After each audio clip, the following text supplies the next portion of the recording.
Hey, how are you, sir? Very well. How are you? I'm good. I'm good. Yeah. So far, stop. Am I better looking on the coach or in person? No, you're more handsome. Oh, come on. What was your name again? Theo. Theo, nice to meet you, man. I'm a teacher in a local school, secondary school. Okay. I don't really know about much of your politics. I just thought I'd ask some questions if that's okay. Totally cool, man. Thanks for coming out. No worries. To be fair, I saw you on YouTube on an advert. Oh, you did? Oh, Yeah. Okay. All right. So Cool. it's working. That's good. That's good. We've had a channel for 10 years on YouTube as well, where I interview all sorts of different kinds of people. Sure. You know, activists, business leaders, boxers, stuff like that. So, Sure. and then about 6 months ago, I looked at who was going to run for mayor, and I was like, sure, we got better choices than this. So I decided to run. Never run before. I don't like politics. I don't like politicians. What's your background? Is it business or? Yeah, so I've run my own YouTube channel as an entrepreneur for 10 years. Before that, I worked 10 years in the city of London in finance. Before that, I was in America. Okay, cool. So I've been here for 21 years. I'm a citizen. And look, policy-wise, we got to get London back to work, man. What are we waiting for? We got to do it safely. Everybody's struggling without any business. So that's one. Two, knife crime on the streets, man. Someone's getting stabbed every 2 or 3 days. Where's the solution? I think the solution is two things. First, you got to put money into community centers, which I think comes from corporations because it goes right there. Okay. The second is more police on the streets, and I know how to pay for that. And then it's about transport and it's about housing. I got plans there as well. So you see, I have a theory that austerity is the main. There's many issues, but is the main cause of what we see today. You know, gang violence and knife crime. A lot of people feel that way.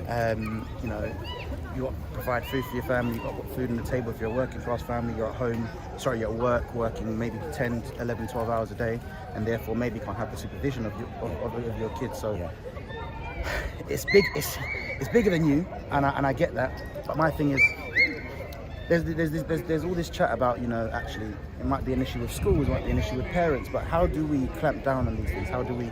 And I'm just interested to see some of your thoughts on that. It's a good question. You're not the first to observe that, like back in 08 when they cut everything, they took all the officers off the street, they took a lot of the funding away, and I agree. I think we're still in this kind of hangover from that process. And I mean, look, when you see, the knife crime for me is simple. When you see teenagers stabbing other teenagers, it's not their fault, it's our fault. And it's something systemic in there because they don't have the opportunities. You work in a secondary school. The kids leave at 3:30. Mom gets home at 8:30.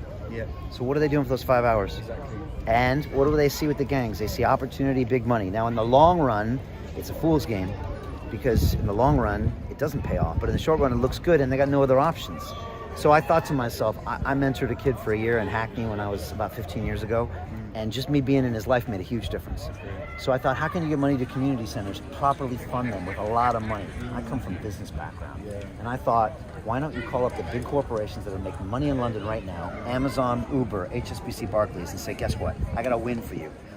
I need 10 million pounds. You're going to help the community do business in. We're going to put it right in the community center. The mayor doesn't touch it. And we put the money right through. There's a guy named Jamal Edwards, has a company called SBTV, Grime Channel. Jamal's been on my show, London Real, and he's working with me on this. He already raised 100,000 pounds from Google, 100,000 pounds from the Wellcome Trust to fund 4 community centers in Acton, where he grew up. That's where he learned how to do video and music. And they were closed down. So I called up Jamal. I said, Jamal, can we do this, but like 1,000 times bigger? And he said, okay, but we need the structure and everything. So that's one thing, we can get the money straight from corporates. Now, the young lady didn't like that idea because she was like, well, the corporates are going to invade. But I'm like, where else are you going to get the money? You either tax the citizens, which no one wants. We're taxed up to our eyeballs You tax up your eyeballs. Look at the congestion charge is the worst tax because it hurts lower income people the worst. So again, I look at everything through a business lens, which means no more excuses. In business, you can't get excuses or you go out of business, right? No more bailouts. So TfL actually can be run at a profit. It's a major transport infrastructure that puts massive amounts of business in London, right? Look at all the high rises at Canary Wharf. How do they get there? Jubilee Line extension. So how is the TfL going bankrupt when they're making tens of billions of pounds? So you tax those corporate guys, put it back into TfL, 10,000 more officers on the street, 100 million pounds into corporates for community in the community centers. That starts setting up a different change where these kids have new opportunities after school. I can teach them how to do a YouTube channel. I can teach them how to be entrepreneurs. So that's one thing. And then housing. Nobody builds affordable housing.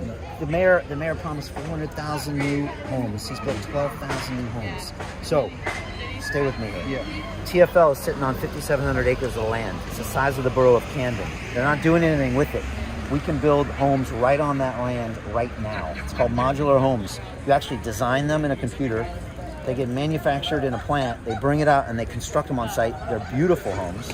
You can customize them, and you can buy one for under 100,000 pounds. I got a site on Hackney Wick where we just put the houses there and a picture, and I got an architect in London who's given this free time to build these homes. So you give people affordable homes, less crime on the street, and you rebuild this economy proactively. Yeah. I want to do a big event in August called the Great Celebration, 31 days, street festivals, music fairs, 20 million people in this city. Everybody starts making money. So again, it's a bunch of issues you're talking about. Yeah, but if you give them the housing, we make the streets safer, you give it an economic pulse, and you retrain these kids and give them opportunities, I think you break that cycle you're talking about.